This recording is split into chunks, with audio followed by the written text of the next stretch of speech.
today we've invited a number of fellows of the association, the likes of John Ackland, Mike O'Brien, Jeff Foster, who has had a significant role to play from a government point of view, David Windridge, to speak about their experiences and how the whole industry has actually come together and has become such a success. And hopefully, we can have this information for future generations to learn from and to also appreciate where we've come from, so that we can more appreciate where we're going.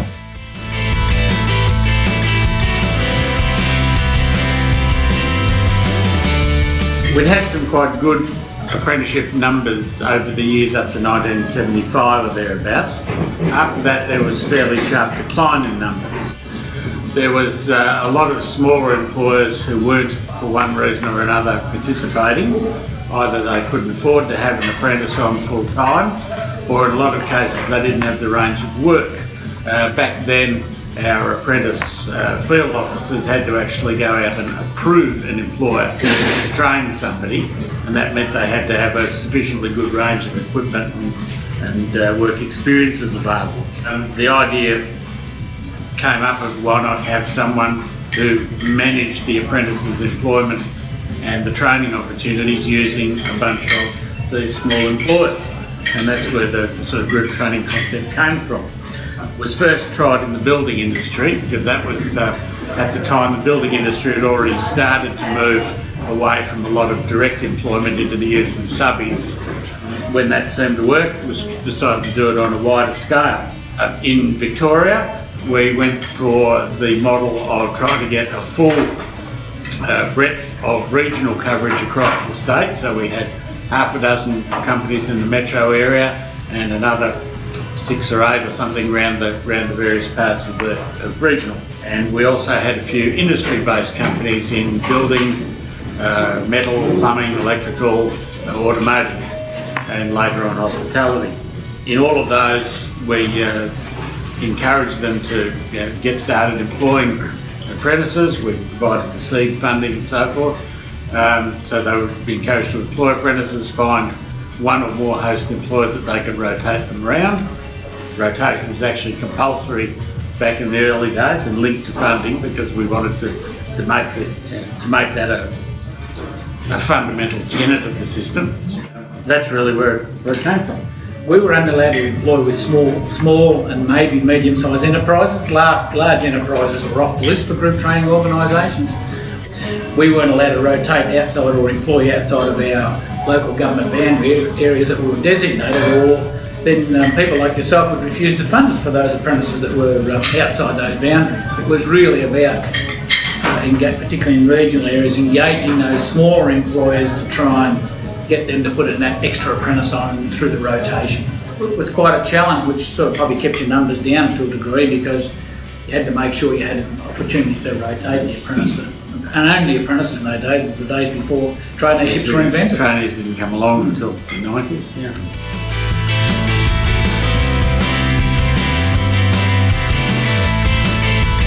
When you said little or no resources, you couldn't have been closer to the truth. Particularly some of us who came along, and I was Wimmera Grampians Group Training Company. It was one of the last companies to start up. The resources were minimal, particularly originally when you didn't have any numbers, so you didn't have any other income coming in. When I was employed, it was either pay me or have a car, so I elected to be paid and drove my own vehicle initially until we could scrounge money to get a motor vehicle. So it was really difficult in the early days building up the numbers, and you had the catch-22, you had a little bit of funding, but you had to, we talk about today, nobody knows what group training is. Well, you can imagine 30 years ago, nobody did know what group training was. You had to go out and convince the employers what group training was, the value of group training, but also young people and parents. You had to convince them why they'd want to get into group training, the benefits of that. So I think probably the difficulty today is, if you look back at the money we actually got per head of apprentice in those days, it's most generous. Well, it is compared to today's money, because it was actually generous in the money you got in those days. So if you look back today, and that's the difficulty today, the lack of support, I believe, from governments, that's making it more difficult for us to do a job that's, to me, such a valuable service to the community, both for establishing employment for young people, but also helping employers get into the apprenticeship and training market. Probably some of the other difficulties that we had was the large in regional areas, which some of us had large geographical areas to cover, so it was difficult on the money you had to cover. I had 53,000 square kilometres to cover. It was, you couldn't cover all that, so it was a matter of being strategic and covering along your highways to start with. And boards in those days had to be tripartite, which was another challenge in country areas, because you had to have community, industry and the union representative. Now, in regional Victoria, there's not a lot of union representatives that knew what apprenticeships was. A lot of unions were government or teaching unions, those sort of things, and they really weren't interested in apprenticeships. If it wasn't for the original managers and their first couple of field officers and that, the thing wouldn't have worked. The next thing was actually getting them to grow, so setting the challenge for them to grow through the use of the tier funding model. It wasn't always fair because somebody with 16 apprentices would get a lot more than somebody with 14 apprentices. The next, I think, high point was really in the early 90s when there was a threat to withdraw by the Commonwealth to withdraw the core funding. At that stage, I think we were probably leading the field in trying to encourage GTOs to diversify into other activities. We encouraged them to get into training and delivery, and that was, some of that was actually before the concept of registered training organisations actually came along. Funding didn't eventually get pulled, but I think that diversification was probably a big factor in what helped a lot of GTOs to get a good financial base.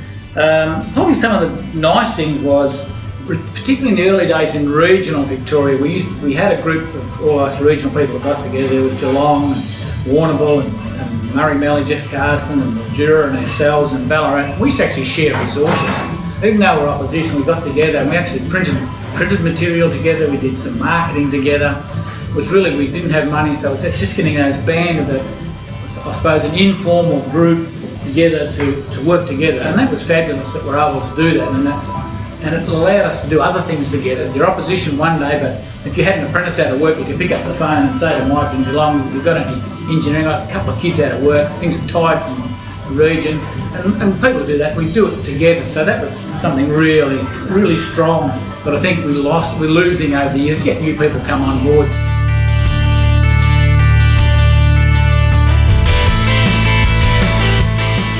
An industry that relies totally on government funding was always a concern for me. So one of the first things I did in taking over the organisation that I was looking after was look for alternative ways of supporting the main work that we've got to do. And that always became a bit of an issue, and this is a discussion we had over lunch, of balancing what part of your business is commercial and which part is the work you're doing for the good of the community. It's this balance that constantly takes place in ensuring that you are financially viable to be able to do the sort of things you want to do and help young people in their careers.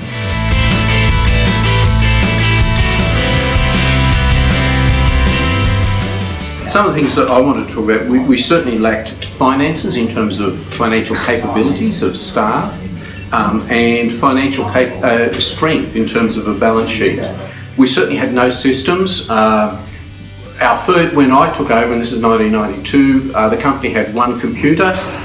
It was used for debt collection, it was used for payroll, it was used for accounting, it was used for everything.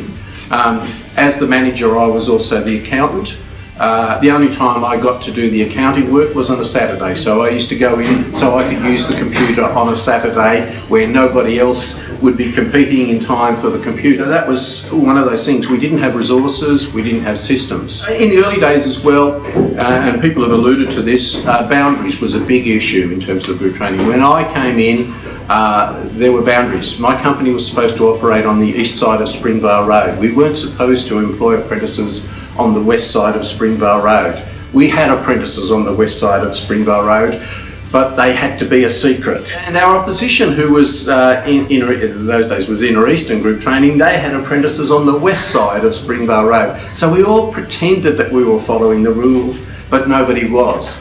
So one of the things I said in the early days was, let's forget about the pretense, let's actually just be honest, and we'll say that we're going to go wherever we find a market opportunity, and we're going to employ apprentices if it is financially rewarding for us as an organisation. The boundaries in the end went away, and what I think Victoria did was lead the way there. Victoria actually grew up and said, well, we can actually make this work, we can operate efficiently and effectively and make good business decisions as opposed to destructive decisions that are going to harm other companies. So that there is a big market out there. Let's all get together and let's go out and tackle it. The competitor is not the other group training company. The competitor is the person who chooses not to use group training at all. And what we have to do is convince them that our model is the superior model and offers them value that they can't get elsewhere. When I first started, there was no such thing as mobile phones.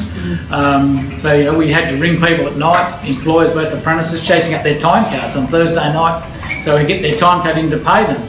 But their pay wasn't automatic. We had to take their pay to the bank and either pay them in cash or distribute it at the bank so they can then be distributed in their account.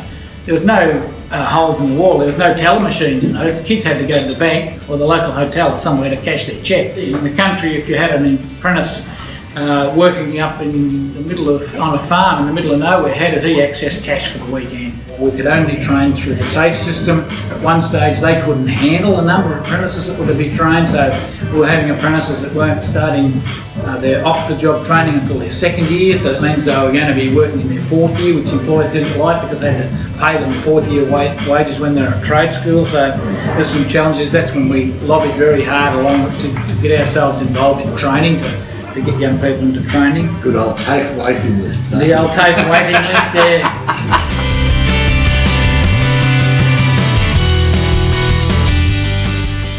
I guess some of the initiatives were in training. We did some work with a primary technical school, so we opened up a program in a primary school in Horsham, looking at technical arrangements. That was about trying to encourage young people to stay at school. It wasn't about wanting to be tradies. It was about, this is what you use maths and English for. You can do anything if you keep going to school. That was successful. But I've enjoyed working with the Aboriginal community, and it's not easy work, but achieving some goals in that area has been great. Encouraging young women into non-traditional trades, dual qualifications for young people in apprenticeships, engineering particularly. We did a lot of work with dual quals to get people better trained.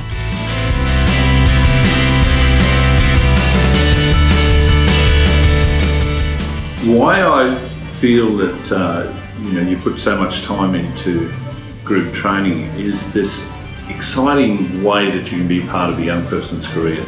What I really found out the longer I was with group training, I found that actually the group training employees, former apprentices, became group training employees. They believed in the concept that much that when you were selling the product, it became so much easier because most of the people you're dealing with, and I come from regional areas where people know each other, so they recommend group training as the way to go. The camaraderie between the people involved in group training was something that really surprised me and continues even now. I've been retired for 6 or 7 years, but I still feel part of the group training family.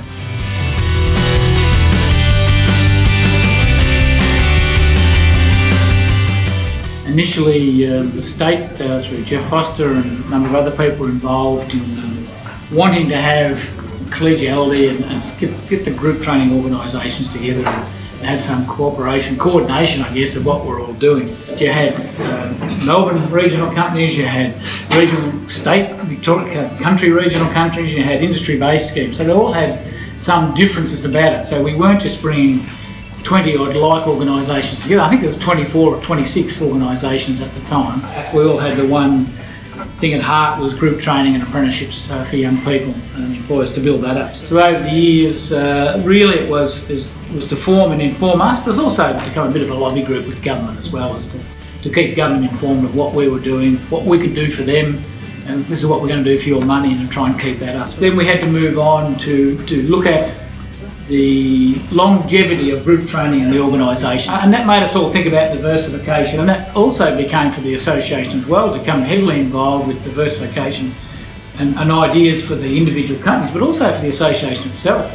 We had a two-tiered membership fee at the time. One was basically for the size of the company. So basically us regional group training companies in regional Victoria paid about half the amount of the city companies, and it was the regional companies that moved to get rid of that, because we felt we got more value out of the association for our dollar because we used it more than the big companies. The regional companies voted to get rid of that and have one fee, which was a really, I think, a prime decision in the organisation, and also voted to put the membership fees up. We were looking at the longevity of the association. We did a survey a long time ago, I think it was probably when John was still around, about what actually the members wanted. And it came back strongly that what we wanted was advocacy and support in terms of relationships with government and a positive business environment. You know, I've been really pleased with the calibre of the people who we've employed within the association. We've got good quality people, we've got numerous people, and they perform valuable functions, and they support us well, and hopefully we support them well. The other thing I always say to people in terms of the association, because often people say, well, what has the association done for me? And my comment always is basically, well, what have you done for the association? Association is only as good as what we put in. It's not what it does for us.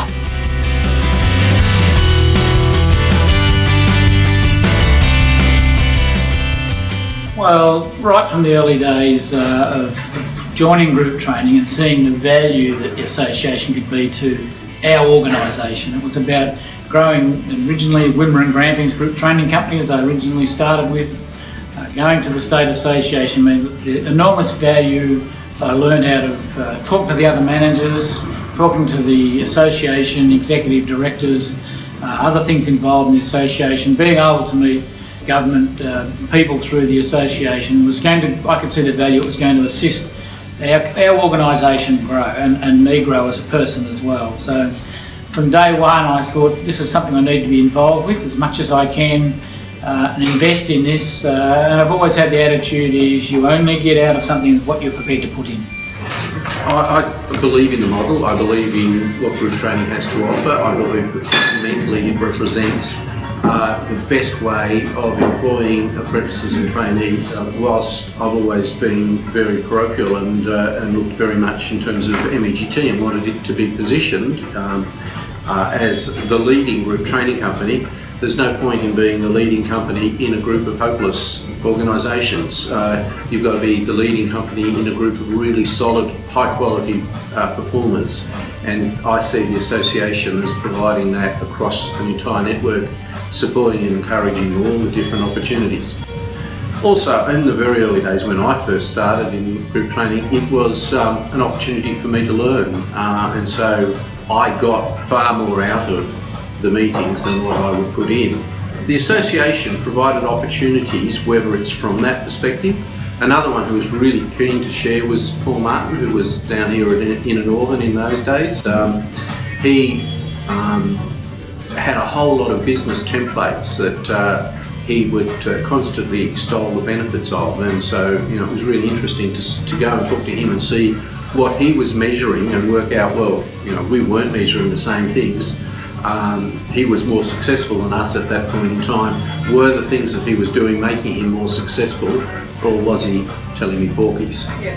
Your network developed enormously, whether you're on the board or just involved in the network, and I've always believed that and always espoused that until today. And I think Victoria's got a strong network and always been the strongest state association nationally, and it's because what we've put in. Admittedly, Victoria is a smaller geographical state, so it's easier for us to get together in one location, but we've also been prepared to make that commitment, and really it has grown the organisation and the association. And some of us through that, through the association, also developed business partnerships and mentoring programs where we'd meet besides in between association meetings, really to develop marketing plans and like organisations, particularly regional group training companies, to pool our resources so that we could actually do things that we couldn't afford to do. Without the association, that wouldn't have happened. I see it's important for the future of group training that the association is strong and as a lobby group for government and representing us and putting the the individual companies' positions forward to government and keeping us at the forefront.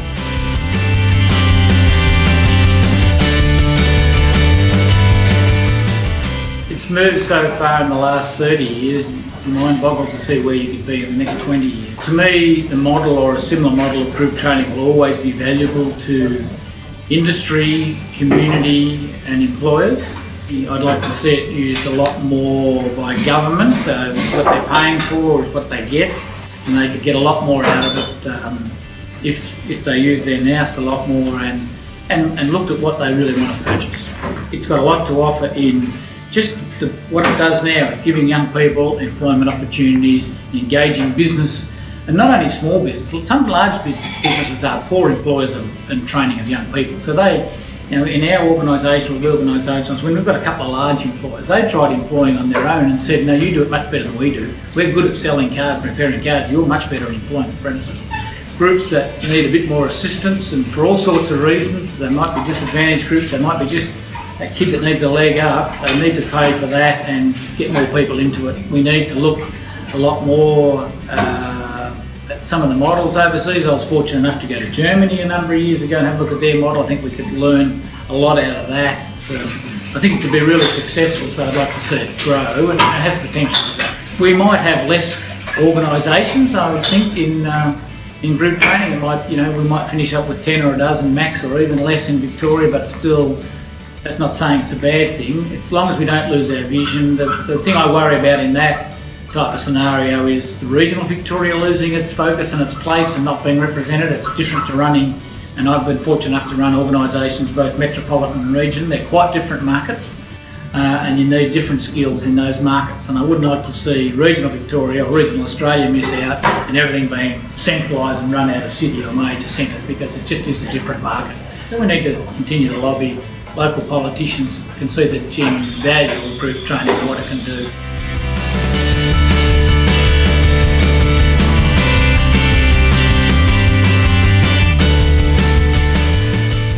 I can certainly remember the photo, and I have the copy of the Group Training Australia Leading Edge magazine winter edition with the photo in it and the story, which I still have.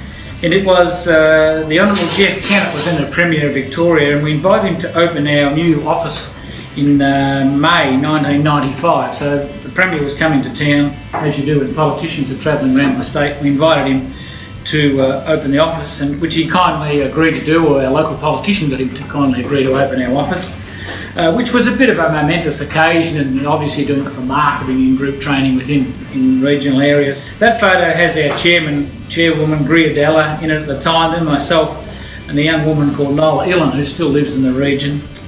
And I'd commissioned Nola to do a painting to hang in our foyer, a local Aboriginal artist, to make Aboriginal people more comfortable when they came in to our foyer to talk to us, that we recognised the value of Aboriginal people in our community, but also depict what group training did. And there's a story behind that painting, and you can see the little moon-shaped people in that's sitting around, depicting people sitting around discussing group training with the group training logo in the middle. We still have that hangs in the foyer of the Skill Invest office, still that painting. We've since had another one commissioned. At the time, Jeff Kennett was also Minister for Aboriginal Affairs in Victoria, so that was the other reason for getting him to have a look at the painting, recognise what we're doing in group training for Aboriginal people.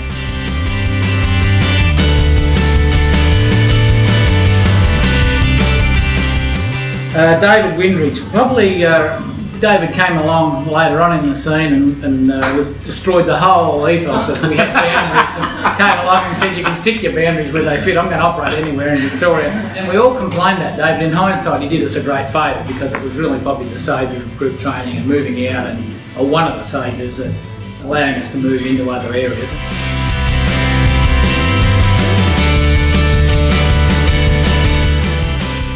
I guess one that does stick out for me was a young boy who had dyslexia, and it's still happening in schools at the moment, that this is not being recognised.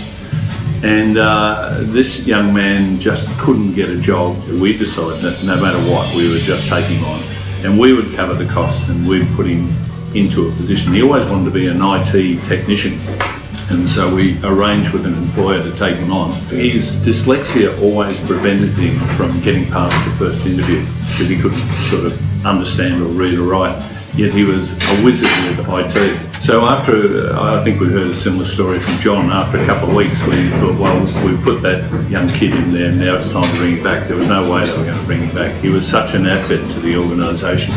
One of our apprentices was on a building site one day and was experimenting with a nail gun and managed to put the nail through his foot and into the floor, and the floor and the foot were attached. The host's solution was to get the saw out, saw that section of the floor that had the foot attached to it, and bundle the kid and that bit of the floor in the car and take him off to hospital. And I thought, well, at least that's lateral thinking. At one stage in government decided that group training companies all should have computers.